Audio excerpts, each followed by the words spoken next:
O hindi umiiral ang justice system sa ating bansa? Sila ba ang magsasabi, ang ICC? Needed ba ng opinyon mula sa Supreme Court na siyang may hawak ng mga korte sa ating bansa? Ang Philippine government ba? Or sadyang pinili lang itong kaso po ni dating Pangulong Rodrigo Duterte at ngayon Senador Ronald Bato de la Rosa? Kasi napakarami pong mga high profile na mga kaso po Exactly. sa bansa. Meron pa nga yung, kung maalala nyo po, yung sa Maguindanao Massacre na napakarami din Yes. po yung involved, though umabot Yes. ng mahigit isang dekada ata bago nagkaroon ng desisyon. Pero meron pong paggalaw at napakarami Yes. pang mga dating presidente, mga kinasuhan, umiiral. Bakit Yes. sadyang ito lang yung parang inamin na dito lang kami walang hindi gumana yung justice system, attorney?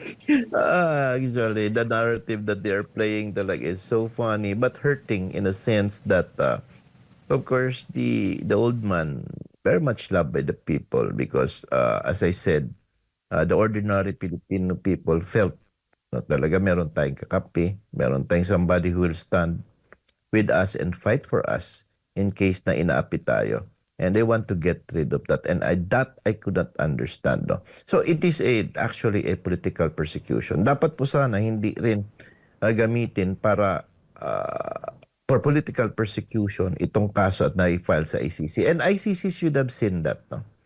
Kaya nga, ako naman, well, yung jurisdiction-wise na ano ni Kaufman, na deny and everything, pati ano.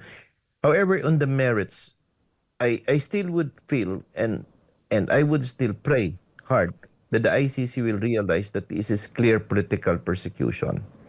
And kailangan po magkaroon na po ng trial pass doon sa ICC or at magkaroon na po ng decision kung ano ba talaga. Let us see how they will rule. But I would really feel that I think ICC will acquit the former president because this is clear political persecution po. To answer your question, tama po kayo, no? The Maguindanao Massacre.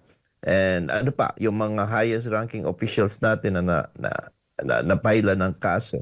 See, look, former Senator Bong Revilla is in jails right now, no? So it is running. It is tapos nga in fact meron daw ipa-file na mga cases, no. Although the problem is that until now wala po talagang pang ipinail dito sa mga big fishes ng flood control. Now, is it because our courts are not functioning? No, because the prosecution is trying to hold that. Bakit po? We could only surmise, we could only speculate that